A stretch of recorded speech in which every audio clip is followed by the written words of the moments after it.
Skyrim has quite a few named dragons, 16 of them to be exact, and I've always wondered what the stories behind them were, so I went to find out, and here are the results. Let's get started with the most well-known dragon on the list, Aldwin, firstborn of Akatosh, whose name translates to Destroyer, Devourer, Master. For those who are unaware, dragons in the Elder Scrolls have names comprised of 3 words of power. Aldwin is the dragon prophesied to usher in the end of the world. However, his ambition led him to rule as a tyrant instead. Aldwin is one of the more unique dragons, as he alone has the power to resurrect them, as well as consuming the souls of the dead in Sovngarde. It is also said that Aldwin was the one who created dragon civilization, as the dragons were once wild and without structure. Durnevere, or Curse Never Dying, was a dragon from back in the Merethic era. He prided himself on his skill in combat against his fellow dragons, and so in his quest for greater power, he turned to necromancy, a path that would lead him to the ideal masters of the Soul Cairn, who gifted him the power to summon the undead. Unfortunately, the price for this information was to guard Valerica until she died. What they had failed to tell Durnevere was that she was a vampire, and therefore immortal, and so he would remain trapped in the Soul Cairn. Oding, or Snow Hunter Wing, was likely to have been slain during the Dragon War in the Merethic era. His grave was discovered in the Rift after members of the Dragon Guard interrogated remaining members of the Dragon Cult. He would then later be resurrected by Aldwin and would later ally with the last Dragonborn. Parthenax is a dragon whose name somewhat worryingly translates to Ambition, Overlord, Cruelty. He served as Aldwin's lieutenant during the Dragon War, but betrayed him and taught the Nords who opposed him the Thu'um. Parthenax used meditation over many eras to attempt to overcome his inherent evil nature, and along the way began to practice the Way of the Voice, as started by Jurgen Windcaller, which led him to become the leader of the Greybeards. Also, shout out to Numenex, who isn't on this list, but was a dragon captured in Dragon's Reach, who Parthenax used to visit. After Aldwin is defeated, Parthenax would dedicate himself to teaching the Way of the Voice to the remaining dragons, assuming the Dragonborn doesn't kill him because of Delphine.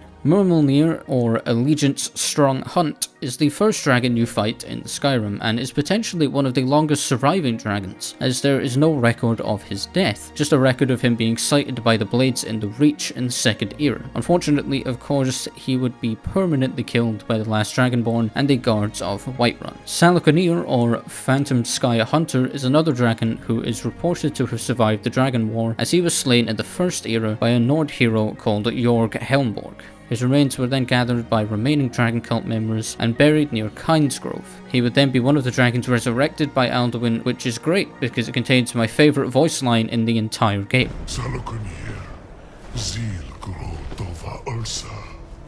So Rotar is one of the few serpentine dragons, and his name means Phantom Word Servant in Dovazul. He's most notable for being the Mount of Mirak, the antagonist of the Dragonborn DLC, but unfortunately not much else is known about him. Muljornak, or Darkmoor Eat, has a somewhat debated backstory, as documents from the Dragon Cult say he died during the Dragon War, but he appears to be depicted being devoured by a serpent, most likely one of the Dragon Guard from Akavir during the First Era. Either way, his remains were placed in the north of Falkreath by the surviving members of the Dragon Cult. Volthuriol, or Dark Overlord Fire, is an interesting dragon, as he can only be encountered by using the unrelenting force shout on the large orange orb in the centre of Blackreach. Many believe him to be a reference to Smaug from The Hobbit, as both can be found within mountain dwarven cities. Unfortunately, the next 6 dragons don't really have a lot to them. Crossula, or Sorcerer de Mind, can be found outside of Nachardak on Saltzheim in service to Mirak. Grizikrel and Ralonikiv don't even have properly translatable names, but serve Mirak in Apocrypha during the quest at the summit of Apocrypha. Nahagliv, whose name translates to Fury, Burn, Wither, can be found to the west of Rorikstead after the mission A Cornered Rat. Venturus, or Shine Hammer Rage, can be found near Lake Yogram after the Throat of the World quest. Naslarum, which translates to Tooth Water Twin, and Voslarum, which translates to Claw Water Twin, are most notable for bursting through the ice in the Forgotten Vale and scaring the shit out of anyone who goes there for the first time. And that is every named dragon that can be encountered in Skyrim. If you enjoyed this video, be sure to leave a like and subscribe so you don't miss any future content, and I will see you next time.